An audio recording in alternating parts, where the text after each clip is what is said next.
In my opinion, this is the real test for the Eskimos.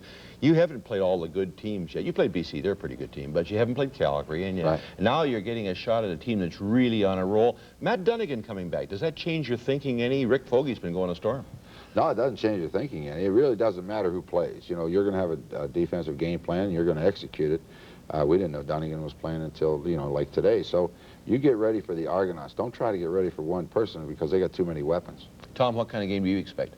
Well, I'm kind of wondering if Matt's going to be that comfortable with the offense. He's been out for just too long. I think he might be a little bit rusty. I think the Eskimos may have a little easier time, and I hate to say that because Matt's a buddy of mine, but they may have a little easier time only because Matt's going to be just a little bit rusty. And Foggy's been playing so well. You know, Coach, everybody talks about the Argonaut offense, and why wouldn't they? 62 points. How do you rate their defense? They're either first or second. I'm not sure what they are ranked. There's good news.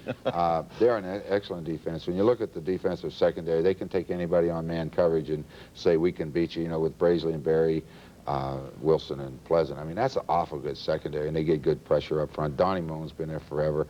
They're an outstanding football club, regardless of who's playing quarterback. I wonder who Wes is picking this week. Oh, I give up. He picked Ottawa last week, you know. And now he'll be probably lording it over you. Let's have a listen to Wes and John Prodigan from our broadcast crew.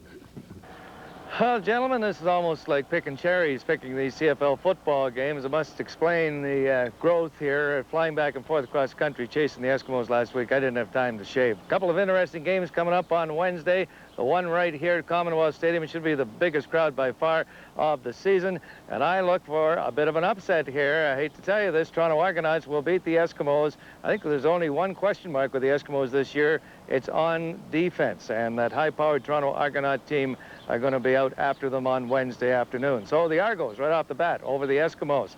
And the other game on that night should be interesting. That's in Regina. The Saskatchewan Roughriders take on the BC Lions. Kent Austin will be back in action for the Roughriders. He makes a world of difference to that team. I like the Riders to upset the BC Lions in that game. On Thursday night, it'll be Winnipeg at Calgary. Winnipeg still having trouble moving the football, despite the fact they won their last game. They didn't beat anybody. Calgary are undefeated. They'll be undefeated after Thursday night as well.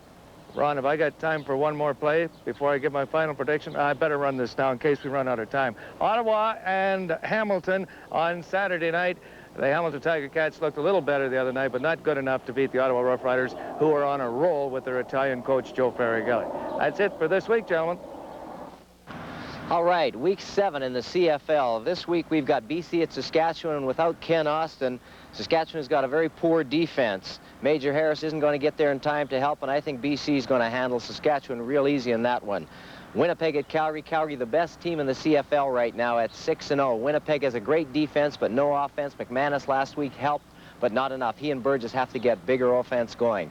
Then Ottawa at Hamilton. I think Ottawa is going to go 4-0 under Joe Faragelli. They've got back-to-back against Hamilton. They're going to win both of those, and they'll go 4 for 4 under Faragelli.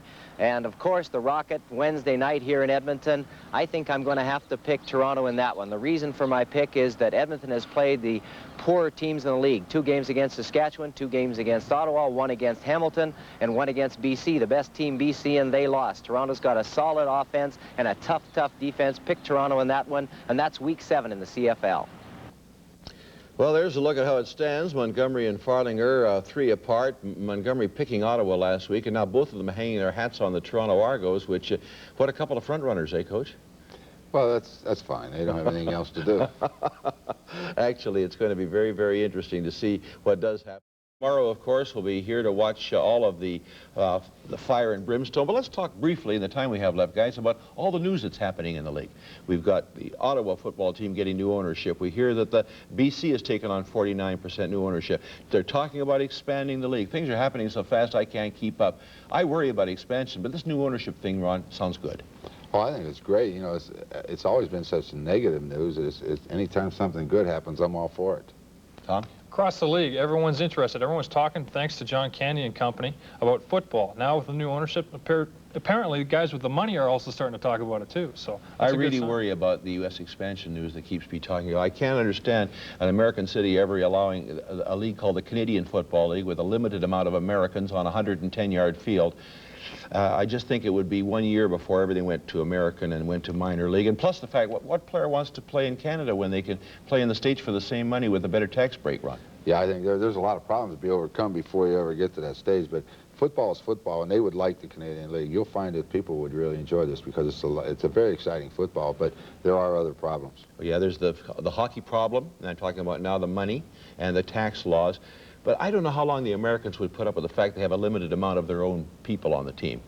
Really hard to say. That'd be Well, the you courts. guys have to have Yeah. 20 Canadians on your team, and that's just all there is to it. I'm not sure if people in Portland and Detroit could accept that or not. All that aside, it should be a heck of a football game tomorrow night. I know there's going to be a big crowd, and I hope your team plays well because they're going to get the test run. Oh, hey, I'll tell you, you don't need to get ready for it. You should be ready. You should be able to walk out there today and play. This is exciting. It's what it's all about. The Argonauts are here. It should be a heck of an evening. You got to want to play football.